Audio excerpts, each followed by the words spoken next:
What a beautiful morning in D&D land. I sure hope everyone's having fun in the world's most popular role-playing game. Open D&D! Open D&D!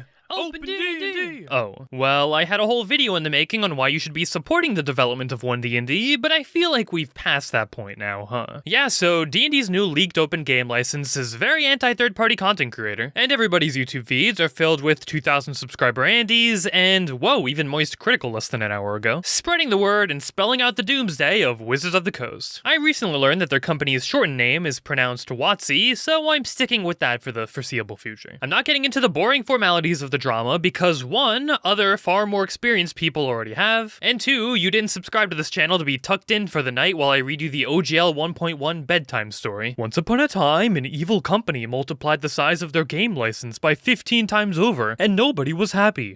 The end. No, on this channel, we cover the types of weird content nobody else ever seems interested in talking about. So in what weird, special ways do I feel about all of this? Well, excuse me for stepping out of line, but although I agree with the majority consensus on it, new OGL bad, I stand with the community, etc., I feel some people are jumping ship a bit too quickly. Yes, we need to make our voices heard. Yes, we need to put pressure on WotC. Yes, we need a backup plan in case WotC takes the metaphorical OGL 1.1 cyanide pill. But the people who are quitting D&D for good, permanently moving to other systems, or who are no longer supporting D&D or its creator base need to calm down. If you're just bluffing or putting on a show to scare WotC, good one on you, because enough threats like that can put companies in their place. Especially WotC, who specifically said they can be convinced to change course if they make a horrible mistake. But I urge you not to abandon the community yet until the final nail is in the coffin. It'll hurt that one D&D table run by your coworker that's missing a player, it'll hurt a random third-party publisher who needed an extra customer to pay their bills, and it'll hurt the already dwindling viewership of D&D YouTubers who make some of the most creative content on the platform. Jumping the gun as things stand now will only hurt the small fries like you and me, and until D&D's fate is properly sealed, we should stand together within the community and fight until the bitter end. Don't lose hope and bail yet, because you're hurting innocent community members more than the money-hungry business suits down in the WotC underworld. Okay, but let's say the worst case scenario occurs and the new OGL is eventually released the way it is now. In that outcome, we all regretfully need to agree on a new community to inhabit. Kobold Press is designing a new fantasy RPG in spite of WotC. Sure, Pathfinder may be more concrete, but Kobold Press is squaring up to have the soul of the open D&D movement at heart. You can also best be assured that if they ask for content creators to get involved and help design the rules, that I'll be the first person to sign up. What would happen to the D&D YouTubers though? Some will move on to only cover Pathfinder, while others will stick with D&D just because even despite this chaos, more than 50% of online tabletops are running 5e games. Cover a YouTuber's dependency on views and you've got yourself a slave to the algorithm. Is that gonna be me? I don't know. I find myself cracking under pressure pretty easily, especially considering that up until now, nearly all my videos have had the word D&D in their title somewhere. I also have nearly 700 patrons who love the anime and D&D stuff I create that I won't just abandon. My entire work life is fused to the heart of this role-playing game, and unlike Jay moving into general storytelling, Davy directing live-action shorts, JoCat with Final Fantasy, or Dingo who proved 3 years ago that our audience loves watching basically anything that she animates, the prolonged suffering of this community will injure both me and tons of other D&D dependent channels in a similar vein. Getting a little personal here, I'm unsure if all of you watching right now would stick around if I wasn't talking about D&D in every video, and the thought that I'm nothing more than a nameless cog in this RPG's content-making machine worries me, especially with the uncertain doomsday of the future. I might test the water soon with some other fun non-D&D videos I've had in mind just to see if I actually had any self-standing charisma, or if my popularity was only ever just because of D&D and any Joe Schmo with a drawing tablet and a love for anime could have taken my place, but I digress. The path forward is simple. Constantly voice your frustrations, support community endeavors, and make threats as much as you want until we hear back from WotC. And when a new OGL is officially released, if it's good, then by staying reasonable, we avoided unnecessary damage to the community, and if it's bad, then you can all go ballistic and I wouldn't blame you. But until then, I ask that you check out my D&D anime materials using the link down below. The book's getting an overhaul soon to better skirt around OGL and copyright issues. Thanks for watching, and I'll see you all in the next video.